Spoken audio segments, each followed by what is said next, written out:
And speaking of hope, right on cue, as if we were listening to the president's campaign stump speech, we're reminded of the moral imperative of President Obama's left wing's most important agenda item, addressing global warming by upending the world economy. The need for hope is, quote, also why the world must come together to confront climate change. There is little scientific dispute that if we do nothing, we will face more drought, more famine, more mass displacement, all of which will fuel more conflict for decades. For this reason, it is not merely scientists and environmental activists who call for swift and forceful action. It is military leaders in my own country and others who understand our common security hangs in the balance. Yes, we can all deny the deniers together. Yes, we can. Anything to justify the moral imperative of a destructive policy. Can't we see the tyranny that's happening before our very eyes? But to distract us from that, we gather now for the global group hug, the kumbaya moment, as we strive to grasp, to recognize, to understand that we're all basically seeking the same things, that we all hope for the chance to live out our lives with some measure of happiness and fulfillment for ourselves and our families. Call me a cynic, but I don't see any of those hopes motivating the lives of bin Laden, Medvedev, Gaddafi, Chavez, Castro, Kim Jong-il, or Ahmadinejad. And those thugs' motivations are why we see turmoil and backwardness in the nations that the president refers to as those that are torn asunder by tribal lines. Right, we see those nations torn asunder even in these enlightened times, our times of new thinking. And only the power of freedom from tyranny, as articulated in the Declaration of Independence and the Constitution of the United States, has ever tamed those powers that tear nations asunder. Not satisfied with displaying a disregard for the United States, at least as it existed until he took over, President Obama had to take on the rest of Western civilization, as we're reminded that the, quote, cruelties of the Crusades are amply recorded, close quote. That's moral equivalence in spades, is it not? How many times do we have to hear this one?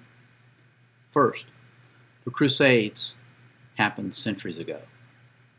And more importantly, that tragic, historic period in human history has nothing to do with the present day terrorism practiced by Islamic jihadists.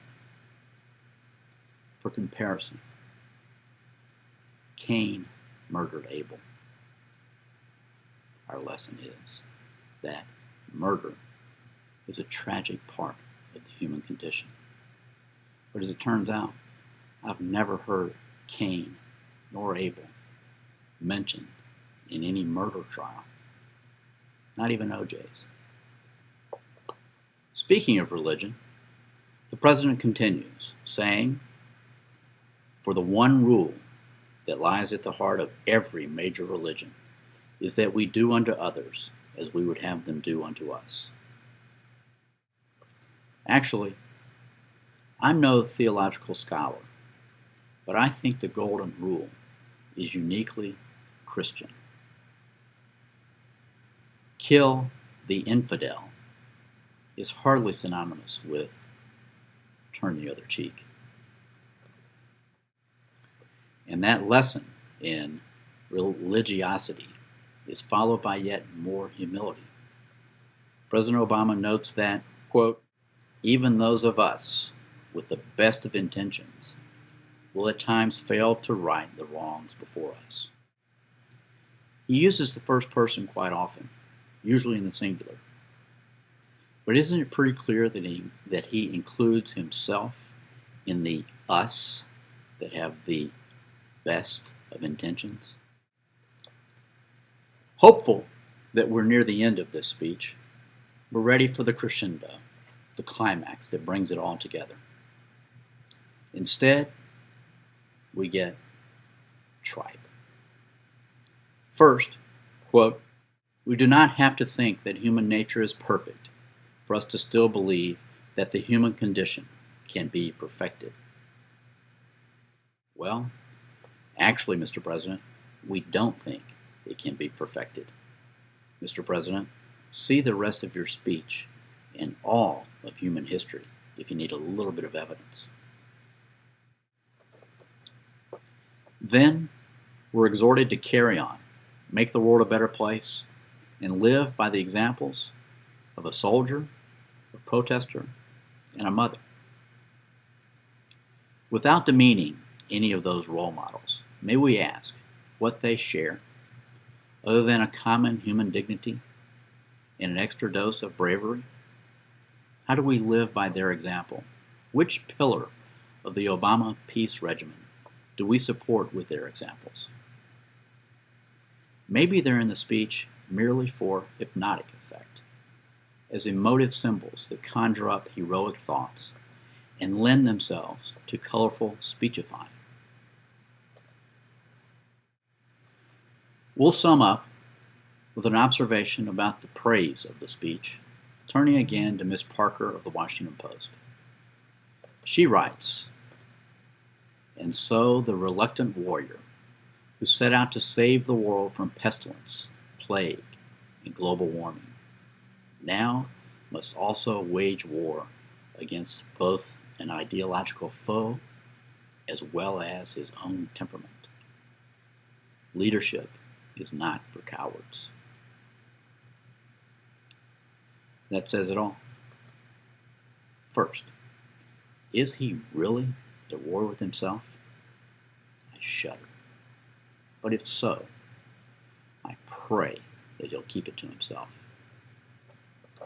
Second, at some subconscious level of which they are not aware, and I have to say that because they will vehemently deny this, at some subconscious level, these people really do see President Obama as a savior figure, saving the world from a variety of afflictions.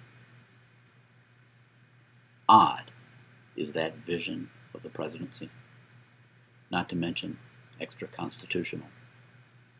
You see, Article 2 of the Constitution is not very long, and the powers and the duties of the president are finite.